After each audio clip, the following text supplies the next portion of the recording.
Hello viewers, আসসালামু আলাইকুম। আশা করি সবাই ভালো আছেন। তো আজকে আমরা যে বিষয়টি নিয়ে দেখব সেটি হচ্ছে আ মাইক্রোসফট এক্সেলের আরো কিছু বেসিক নিয়ে। আমরা এর আগে আরো দুটো ভিডিও দেখেছি। তো আজকের ভিডিওতে আমরা আরো কিছু বেসিক সম্পর্কে দেখব। তো ভাই চলুন শুরু করা যাক। আমি মাইক্রোসফট এক্সেলে চলে গেলাম। দেন এখানে ফাইলে গিয়ে আমি একটি নিউ ফাইল নিয়ে নিই। ওকে। তো গাইস, আজকে আমরা যে বিষয়টি জানবো সেটি হচ্ছে পেজ লেআউট সম্পর্কে। তো গাইস, আমরা দেখতে পাচ্ছি পেজ লেআউটে যে পেজ লেআউটে আমাদের রয়েছে এখানে থিম।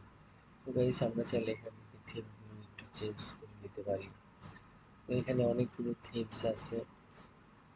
তো আপনি চাইলে আপনার ইচ্ছা মতো apex angles, strain, black tie, composite, essential, flow, তো চাইলে আপনার ইচ্ছা মতো আপনি থিম নিয়ে নিতে পারেন। দেন গাইস, এখানে যে বিষয়টি আছে সেটা হচ্ছে কালার। আপনি চাইলে এখান থেকে আপনার কালারগুলি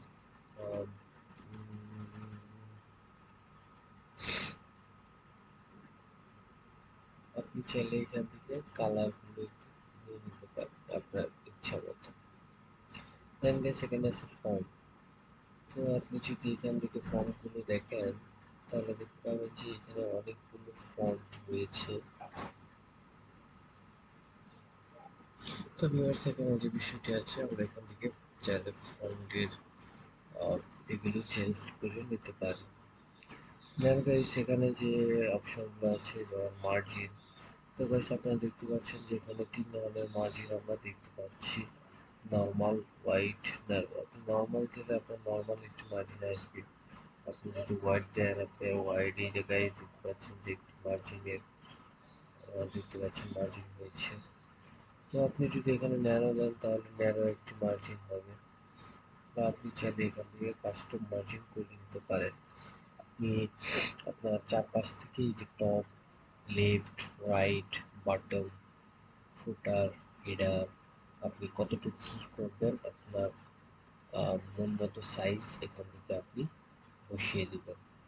দেন হিডার অ্যান্ড ফুটারে গিয়ে আপনি এখান থেকে কিছু কাস্টম হিডার এবং কাস্টম ফুটার করে নিতে পারেন।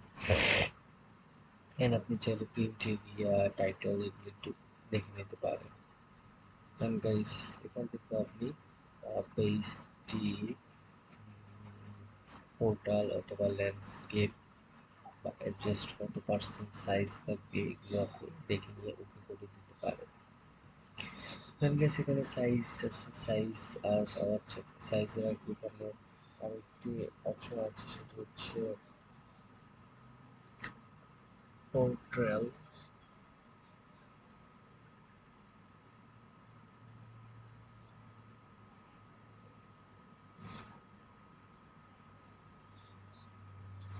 পোর্ট্রিয়াল আছে, আপনি পোর্ট্রিয়াল বা ল্যান্ডস্কেপ দুটো ইউজ করতে পারেন। দেন এখানে আছে সাইজ। সাইজে গিয়ে আপনি আপনার হচ্ছে আপনার সাইজে গিয়ে আপনি আপনার যে পেজ সাইজটি কি কি করতে পারেন, letter, legal, A4, A3, A5, বা আপনি যদি মোর পেপার সাইজে চলে গিয়ে আপনি আপনার লেটারটি কত প্রিন্ট কোয়ালিটি করবেন একটু দেখে নিতে পারেন। দেন এখান থেকে মার্জিন দেখে নিতে পারেন, আপনি পেজটি এখান থেকে সাইজটি ঠিক করে নিতে পারেন। দেন গাইস, এখানে আছে প্রিন্ট এরিয়া। আপনি চাইলে এখানে তো গাইস, আপনি চাইলে এখান থেকে প্রিন্ট এরিয়াতে সেট প্রিন্ট এরিয়া বা ক্লিন প্রিন্ট এরিয়া করে নিতে পারেন। দেন গাইস, এখানে আরেকটা অপশন আছে সেটি হচ্ছে ব্রেকস। তো এখানে আপনি দেখতে পাচ্ছেন যে ইনসার্টে পেজ ব্রেক করে নিতে পারেন। দেখেন গাইস, আমি পেজ ব্রেক করলে একটি পেজ ব্রেক হয়ে গেছে। দেন আপনি যদি চান এখান থেকে রিমুভ পেজ ব্রেক করে দেবেন, দেন রিমুভ পেজ ব্রেক করে দিলে আপনার পেজটি আনরিমুভ হয়ে যাবে। Then guys, page reset or page break এটাও আপনি ইউজ করতে পারেন চাইলে।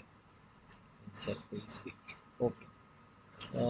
দেন গাইস, এখানে যে অপশনটি আছে সেটা হচ্ছে ব্যাকগ্রাউন্ড। তো গাইস আপনি চাইলে এখান থেকে আপনার ব্যাকগ্রাউন্ডে আপনার ফোল্ডার থেকে যে কোনো পিকচার সিলেক্ট করে আপনি দিতে পারেন। যেমন গাইস আমি একটি ব্যাকগ্রাউন্ড, তো গাইস দেখতে পাচ্ছেন যে আমি একটি পিকচার সিলেক্ট করেছি, সেই পিকচারটি আম, আমার যে মাইক্রোসফট এক্সেল রয়েছে সেই এক্সেলের ব্যাকগ্রাউন্ডে সেট হয়ে গেছে। গাইস আপনারা দেখতে পাচ্ছেন যে আমার ব্যাকগ্রাউন্ডে একটি পিকচার সেট হয়ে গেছে। গাইস এখানে আরেকটি বিষয় আছে, সেটা আমি আপনাদের দেখাচ্ছি। দেখেন গাইস এখানে আমার ব্যাকগ্রাউন্ডটি সেট আছে, সেট একটু আগে আমি করেছিলাম। তো এই ব্যাকগ্রাউন্ডটি যদি আপনি এখন রিমুভ করতে চান, তার জন্য আপনাকে যে কাজটি করতে হবে, তো গাইস এই যে উপরে আপনি দেখতে পাচ্ছেন যে ডিলিট ব্যাকগ্রাউন্ড অলরেডি লেখা হয়ে গেছে। তো আপনি যদি এই ডিলিট ব্যাকগ্রাউন্ডটি ক্লিক করেন তাহলে আপনার ব্যাকগ্রাউন্ডটি চলে যাবে। দেন গাইস আপনি এখানে আরো কিছু অপশন আছে, এই বিষয়গুলো আপনি একটু দেখে নিতে পারেন। উম, তো এই ছিল গাইস আজকে পেজ লেআউট সম্পর্কে। আশা করি আমার ভিডিওটি আপনাদের ভালো লেগেছে, আপনারা এমএস ওয়ার্ড সম্পর্কে আরো কিছু জানতে পেরেছেন, আপনাদের বেসিক কিছু ধারণা হয়েছে। গাইস আমার ভিডিওটি যদি আপনাদের একটু ভালো লেগে থাকে অবশ্যই লাইক এবং সাবস্ক্রাইব করে দিবেন। ধন্যবাদ সবাইকে। আসসালামু আলাইকুম।